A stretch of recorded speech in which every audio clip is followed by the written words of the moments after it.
Prendiamo i lavori con l'ultimo modulo dedicato ai principi generali in materia di responsabilità civile per danni e di responsabilità medica. Abbiamo 3 interventi, partirà il professor il professor Guillermo Cerdeira, che De Mansilla. Bravo De Mansilla, detto tutto bene, che adesso sentiremo anche in una interessante relazione sulle problematiche della bioetica, biomedicina e diritto, una comparazione tra l'Europa, l'America, la Spagna e l'Italia. Si occuperà in particolare della filiazione e procreazione medicalmente assistita. La TEA è una problematica di estrema attualità ed interesse che ha nei rapporti tra Italia e Spagna profili anche pratici di diretto coinvolgimento. Poi parlerà il collega José Luis Aracona Facardo dell'Università di Siviglia, l'abbiamo già sentito l'altro giorno, sulla responsabilità medica, e da ultimo io, faremo dei brevi interventi di una quindicina di minuti, cercherò di parlare delle ragioni e degli obiettivi che la previsione della mediazione in materia di responsabilità medica può realizzare. Diamo la parola al collega Guillermo. Buona esposizione. Grazie. Buonasera. Buongiorno, no? Ancora buongiorno a tutti. Buongiorno. È tardi, ma è buongiorno. Prima di tutto vorrei dire 2 cose. La prima è un ringraziamento. Devo ringraziare al professore Carlo per il suo invito alla mia università a tenere questa lezione. E la seconda cosa da dire, già un po' in serio, come siamo in Spagna vado a parlare in spagnolo, piano, almeno è la mia intenzione di parlare piano piano. Ya en español puedo prometeros que yo tenía preparada la lección de hoy sobre bioética, biomedicina y derecho. Es un tema muy amplio. De hecho, hay quien dice que es una rama propia ya del derecho privado, cuando en realidad es el derecho civil, el derecho de la persona. Pero Carlos Pilia, que es un hombre encantador, como todos sabéis, un encantador también de serpientes a veces, me dijo hace una semana: Guillermo, ha salido una decisión, una sentencia recientísima, reciente, del Tribunal Constitucional, de la Corte Constitucional Italiana, sobre un tema de filiación, de reproducción asistida heteróloga. ¿Por qué no te centras solo en este punto, que es un tema de actualidad? ¿No? Me dijiste. Sí, ¿verdad? Bien, te doy la sentencia, tú tranquilo. Lunedì, martedì, mercoledì, oggi, la mattina, mi dà 2 sentenza, 100 pagine. Por esto he dicho antes, me voy, esta mañana he hecho una presentación muy breve y he dicho, me voy a pagar deudas. La deuda que tengo con ustedes, de hablarles ahora de la filiación heteróloga.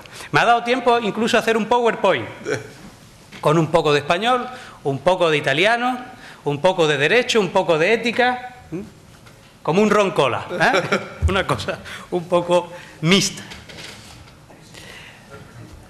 Ante todo, yo sé que no todo el público es abogado, no todo el público es jurista. Debemos dar nociones introductorias.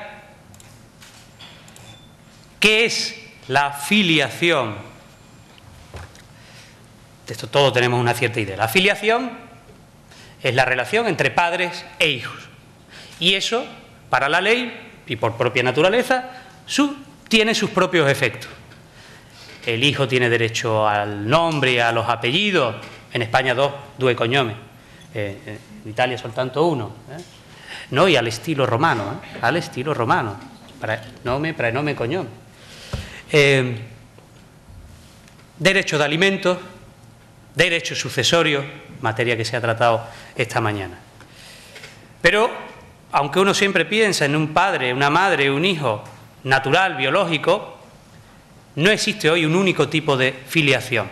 Hay varios tipos de padres, varios tipos de madres, varios tipos de hijos para la ley, para la propia ley.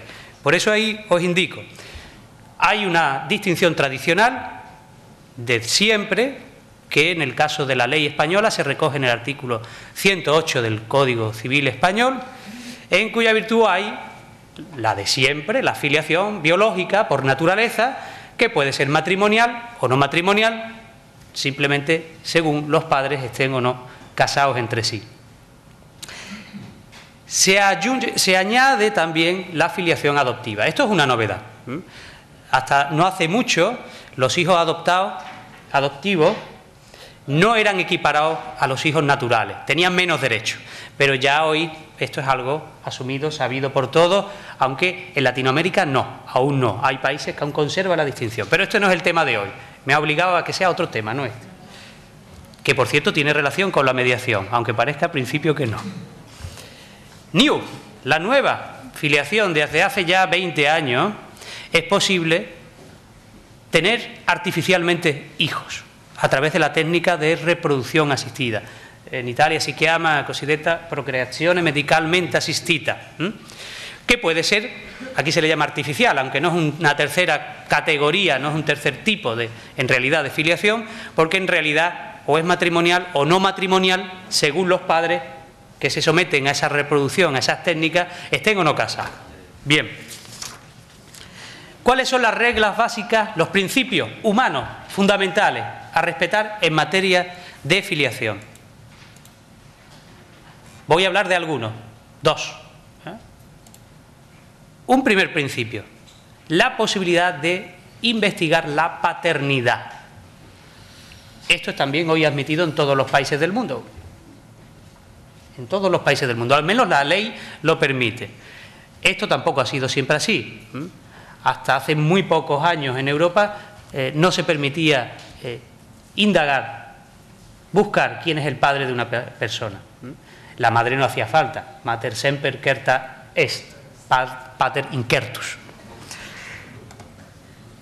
En nuestro caso, el artículo 39 de la Constitución española, como el artículo 31 de vuestra Constitución, dice que la ley admitirá la investigación sobre la paternidad. Esto lo hace realidad hoy, procedimentalmente, pues hay que darle un desarrollo. El artículo que ahí os reproduzco de la Ley de Enjuiciamiento Civil, donde se regula el procedimiento para reclamar la paternidad o para modificarla. No voy a entrar en ello porque sería meterme en cuestión que no es la que me trae. Lo que sí se extrae de esa norma, la conclusión de esa norma, es que se está pensando en materia de filiación en una verdad biológica, en una veritas biológica, en que la paternidad como la maternidad es producto de una relación natural, biológica, de una relación sexual. Pero, ¿qué sucede? ¿Qué sucede con la reproducción asistida? ¿Qué sucede con la filiación artificial? En principio, como os digo ahí, ningún problema plantea la procreación homóloga. La procreación homóloga es que una pareja estéril, impotente, probablemente a lo mejor porque el hombre sí tiene espermatozoides, sí tiene esperma, pero no en suficiente cantidad o de calidad, como para que por un acto de coito normal, natural, se quede encinta, embarazada la mujer. Pero, como tiene esperma, con su propio material reproductor, palabra más fina, ¿verdad? Más sutil, ¿no? Con su propio material reproductor, se insemina artificialmente a la mujer. Al final, el resultado es que ambos esposos o convivientes, la pareja, son biológicamente padres. No hay problema. El problema es con la heteróloga, es decir, con el semen, el esperma de otro. Eso significa hetero, otro. Diverso. ¿Qué sucede si con el material reproductor de otra persona, que no es ni el marido ni el conviviente, la pareja de esa mujer, esta mujer es inseminada? ¿Quién es el padre del niño? ¿El compañero, el marido, estéril, impotente, o el que ha donado su material reproductor. Aquí España, y en estas materias somos muy originales siempre, matrimonio homosexual, etcétera, también aquí somos originales. España, a diferencia de Italia y de todos los países de Sudamérica, admite la reproducción heteróloga, la fecundación heteróloga. Admite que una mujer, con el consentimiento del marido o de su compañero, sea inseminada con semen de un tercero. ¿Cómo se permite esto? ¿Quién es el padre al final? Algunos problemas plantea esta solución, esta posibilidad que admite la ley española. Un primer problema, lo he escrito esto en español, no me ha dado tiempo a hacerlo en italiano.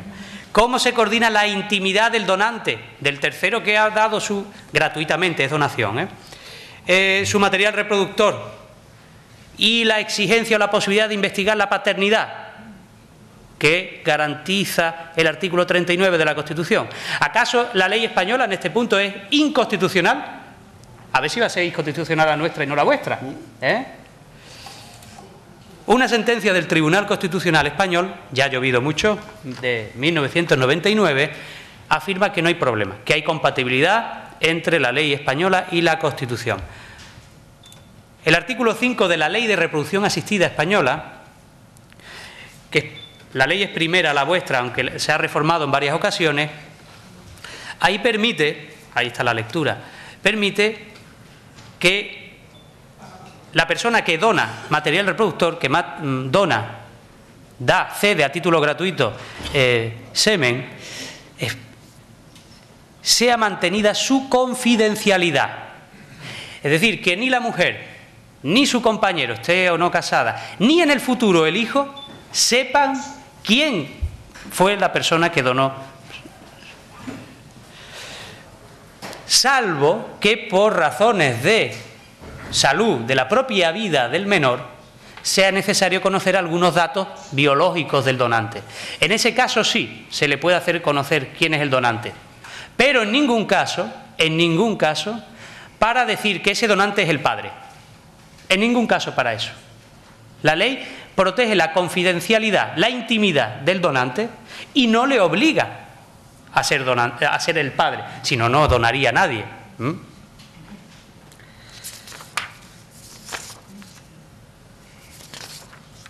También esto es conforme al artículo 7 de la Declaración Universal del Genoma Humano y de los Derechos Humanos, que también expresamente quiere que se asegure la privacidad, la intimidad del donante de esperma. Ahora bien, queda otro problema.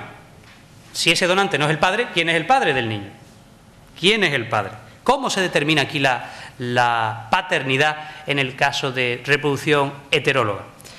Lo soluciona el artículo 8 de la ley española. Dice, y vuelve a recordar, vuelve a insistir, que padre no es el donante, que padre es el marido o el compañero de la mujer que ha sido inseminada con semen de un tercero. Aquí se rompe la tradicional verdad biológica y se sustituye por una verdad legal. Ya no hay un padre biológico. Sí lo hay, pero para la ley no lo es. Para la ley solo hay un padre, el que ha prestado su consentimiento, su voluntad, a que la mujer sea inseminada. Come indico, la verità legale è fondata sulla volontà, sostituisce la verità biologica della paternità. È una finzione legale, ma dico un'altra finzione. El derecho, desde el derecho romano, está plagado de ficciones, unas más llamativas que otras. Llama más la atención hoy al menos el matrimonio homosexual y ya no las personas jurídicas, pero son ficciones. Esta es una más. Ahora bien, en mi opinión, hasta ahora solo he expuesto lo que hay.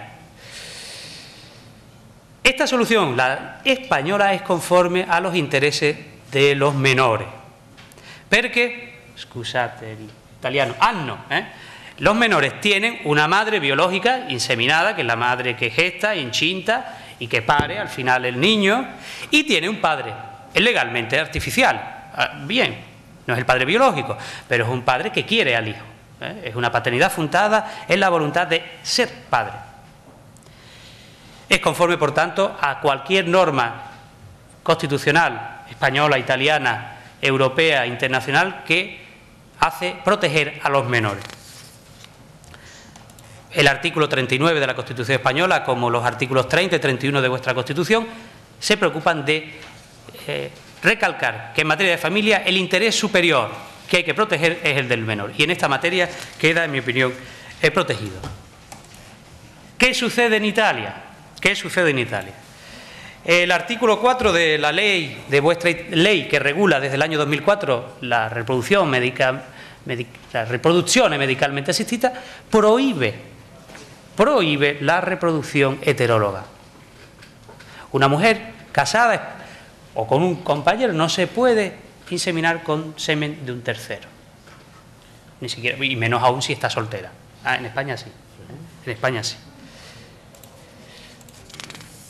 Es legítima esta opción legal italiana que prohíbe, que vieta esa técnica. Es contraria a algún principio fundamental, a algún derecho humano. Y aquí fue donde me embaucó Carlos Pilía. Por él me he enterado que no hace mucho a tribunales de primera instancia de Italia llegaron parejas, no sé si eran casadas o no casadas, eso es lo de menos, en las que él era, el marido, el compañero era absolutamente estéril o impotente, no se podía sacar de él nada. Y entonces reivindicaban, pedían la donación del semen de un tercero para inseminar a su mujer. Pero le dijeron los médicos, es que la ley italiana esto lo prohíbe.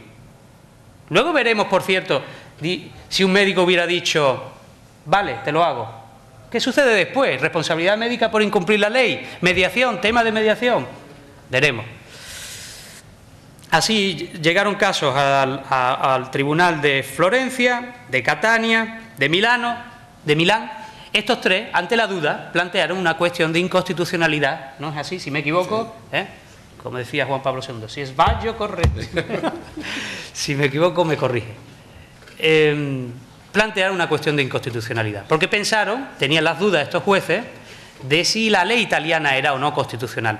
Si negaba a personas, a estas parejas, el derecho a fundar una familia, el derecho a formar una familia.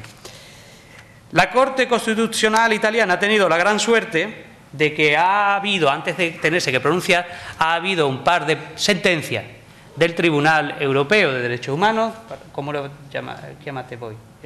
La Corte Europea de Estrasburgo.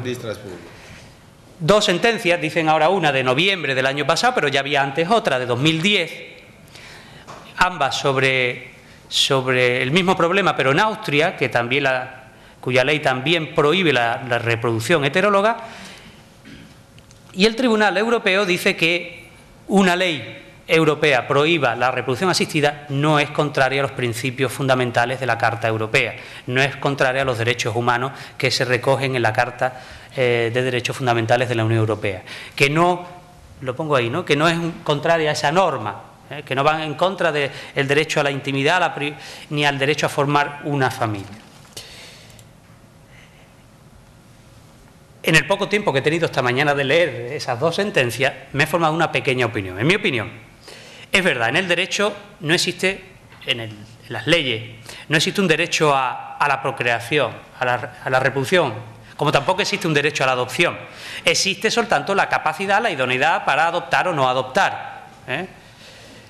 La finalidad principal de las leyes sobre adopción, sobre reproducción asistida, y esto lo dicen muchos políticos incluso, no es buscar un niño para dárselo a una pareja que no tiene niño, es buscar un padre y una madre para un niño. Así lo dicen muchas normas, incluso algunas italianas, que destacan más el derecho o el interés del menor sobre el posible interés de los que pretenden ser padres. De hecho, no sé si por derecho natural o por ética, pero al menos en el derecho positivo, en la letra de la ley, no existe el derecho humano a la procreación. No existe el derecho humano reconocido en ningún texto constitucional ni internacional de ser padre o ser madre, de tener hijos. Legalmente no. Legalmente no. En todas las normas que ustedes vean, lo que hay un derecho, a lo mejor, es casarse, un derecho a formar una familia, pero sobre todo se habla de los derechos de los hijos, cuando ya existen, cuando ya han nacido. Pero, tampoco debemos olvidar otra cosa, que la adopción, las técnicas de reproducción asistida hoy, la adopción tradicionalmente, sirven para corregir errores naturales, la impotencia, la esterilidad, precisamente cuando biológicamente, por naturaleza, no se puede. La adopción es una imitación de la naturaleza y está fundada sobre la voluntad, el consentimiento de los adoptantes y también a veces del adoptado, cuando tiene cierta capacidad y tal. Y lo mismo creo que se puede decir sobre reproducción asistida. Recordamos, lo que determina la paternidad en la ley española es el consentimiento, la voluntad de aquel hombre que consiente que la mujer sea inseminada con material reproductor de otra persona, de un tercero. Por esta razón, y aquí un poco ya me envalentono, no solo creo que debe admitirse la reproducción heteróloga, sino incluso los vientres de alquiler. Los vientres de alquiler, que no en vano en América, en Estados Unidos, hay algunos estados que lo admiten. ¿Qué lo admiten? Sí, estoy provocando, quiero ser provocativo, un poco. En cualquier caso, la ley italiana, aunque se pueda deducir, según dice la Corte Europea, sea constitucional conforme a la Constitución italiana, en mi opinión, y siento ser tan duro, es una ley hipócrita. Una ley hipócrita y si no contraria a los intereses del menor, del niño. Veamos lo que dice la ley, recordamos lo que dice la ley italiana. Primero, el artículo 4 de vuestra ley de reproducción asistida prohíbe, è vietato il ricorso a tecniche di procreazione medicalmente assistita di tipo eterologo. Bene, ma dopo, en su artículo 9, dice, el esposo o el compañero cuyo consentimiento es obtenible de actos concluyentes, no puede ejercitar ninguna acción por la que desconozca la paternidad. Y después, añade el mismo artículo 9 que el que haya donado semen no adquiere alguna relación jurídica parental con el nacido. No se puede hacer valer contra él algún derecho ni obligación como padre. Es decir, la ley italiana. No cabe donación de esperma. Y si la hay, el padre, el que ha donado, no es padre. ¿No tiene padre entonces el hijo? Si esa es la solución, entonces sí la ley es inconstitucional porque desprotege a los menores que está dejándolos sin padre. Bueno, no es inconstitucional. No tiene, ese no es el padre biológico.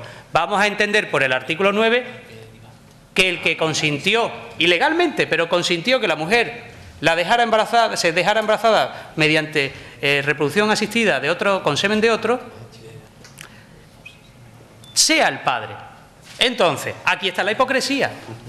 Lo que hemos prohibido, lo que hemos echado por la puerta, lo metemos por la ventana. ¿Qué sucede si un médico, por objeción de conciencia a lo mejor, incumple la ley italiana? ¿O qué sucede si los italianos hacen turismo, se vienen a España, tienen aquí un hijo por reproducción heteróloga y vuelvan a Italia? ¿Qué ocurre ahí? En el primer caso, ¿se le puede atribuir responsabilidad al médico que ha incumplido la ley si al final no se le reconoce esa paternidad? ¿Sería entonces un tema esto de mediación? Ahí lo cierro, lo dejo abierto al debate. Muchas gracias por vuestra atención.